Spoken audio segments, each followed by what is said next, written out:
저는 대기업에서 27년 가까이 일반 행정직으로 근무했습니다. 실적을 내는 영업도 아니었고 화려한 성과가 기록되는 연구직도 아니었습니다.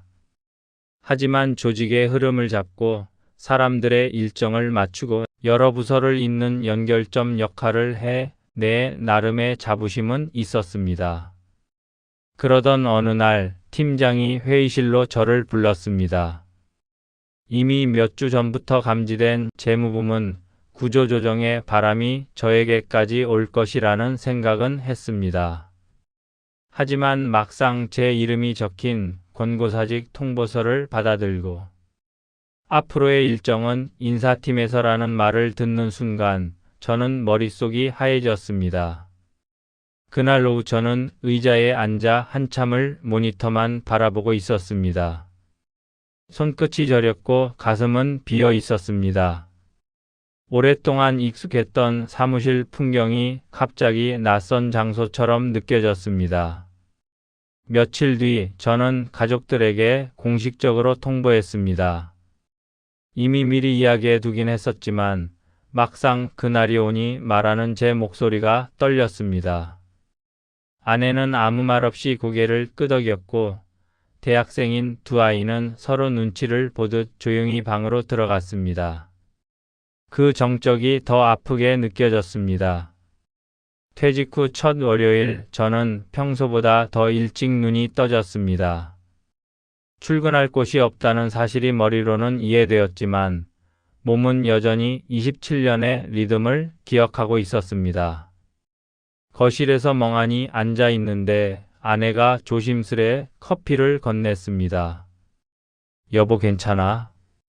괜찮다는 말이 나오지 않았습니다. 대신 웃음인지 울음인지 모를 표정만 흘러나왔습니다. 그날 하루 종일 저는 아무것도 하지 못했습니다. 스마트폰을 열었다 닫고 TV를 켰다 껐다 했고 평소엔 아무렇지 않았던 집안 소음조차 저를 괴롭혔습니다. 저는 제가 그동안 쌓아온 것이 한순간에 무너져 내리는 기분이었습니다. 자존감은 바닥을 향해 곤두박질 쳤습니다. 내가 이렇게 쉽게 회사 밖으로 밀려나는 존재였던가? 이 질문이 머릿속에서 떠나지 않았습니다. 퇴직 한 달이 지나자 비로소 현실적인 문제가 눈앞에 다가왔습니다.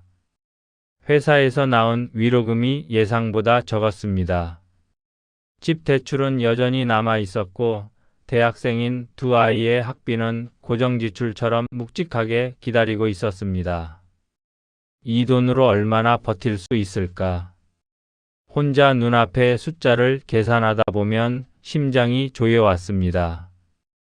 아내는 최대한 밝은 표정을 지으며 말했습니다. 여보, 당신 다시 시작할 수 있어. 아직 50대잖아. 요즘 100세 시대에 50대면 한창이야. 하지만 저는 겉으로는 고개를 끄덕이면서도 속에서는 다른 목소리가 들렸습니다. 내가 다시 어디로 갈 수 있을까? 누가 나 같은 사람을 쓸까? 퇴직 후 한 달 동안 가장 괴롭힌 것은 경제적 문제보다 나는 누구인가라는 질문이었습니다. 일로 제 존재를 증명해왔고 일로 가족에게, 사회에게, 그리고 제 자신에게 의미를 부여해왔는데 그 기반이 사라지자 저는 허공에 붕 떠있는 느낌이었습니다. 무기력은 점점 몸을 잠식해 들어왔습니다. 하루 종일 침대에 누운 날도 있었고 괜히 아내에게 짜증을 냈다가 스스로 놀라기도 했습니다. 아이들과 대화도 줄었습니다. 어느 순간 저는 집에서 아니 방에서 커튼을 친 채 나오지 않게 되었습니다.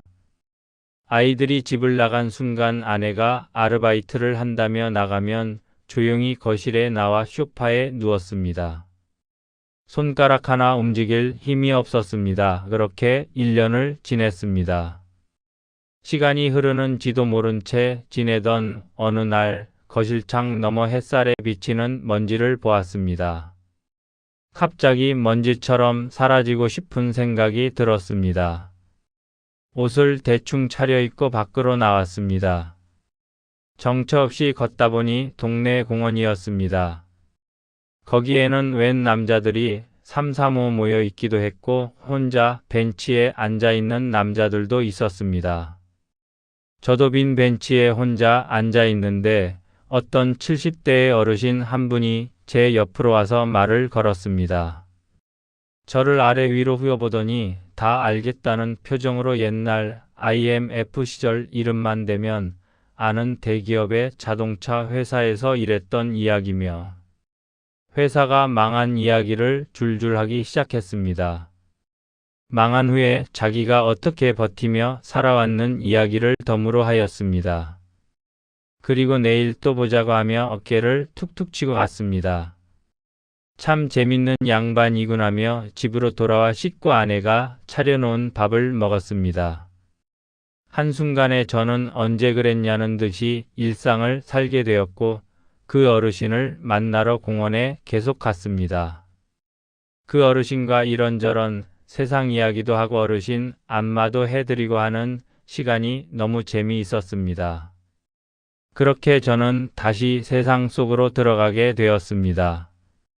그러던 어느 날 저는 우연히 동네 도서관에서 열린 중년 경력 전환 프로그램 강연을 들었습니다. 강사는 말했습니다. 퇴직 이후 새로운 분야로 가지 않으면 오히려 경쟁력에서 뒤처집니다.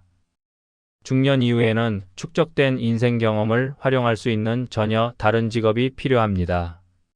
그 순간 저는 가슴속 어딘가에서 희미하게 불이 켜지는 느낌을 받았습니다. 정말 전혀 다른 직업? 새로운 도전을 하기엔 너무 늦은 건 아닐까? 나는 생각이 많아졌고 막연하지만 뭔가가 잘 될 것 같은 기분이 들었습니다.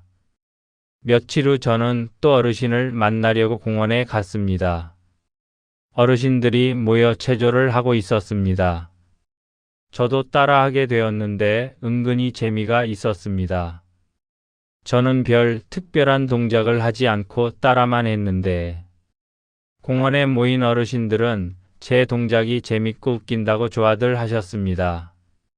저는 이 이야기를 집에 가서 아이들에게 하였고 갑자기 말이 많아진 저의 이야기를 호기심을 갖고 들어주었습니다. 그때 아들이 아빠 유튜브로 찍어봐. 혹시 모르잖아. 떡상할 수도 있고. 저는 아들의 도움을 받아 체조 영상을 하나 찍었습니다.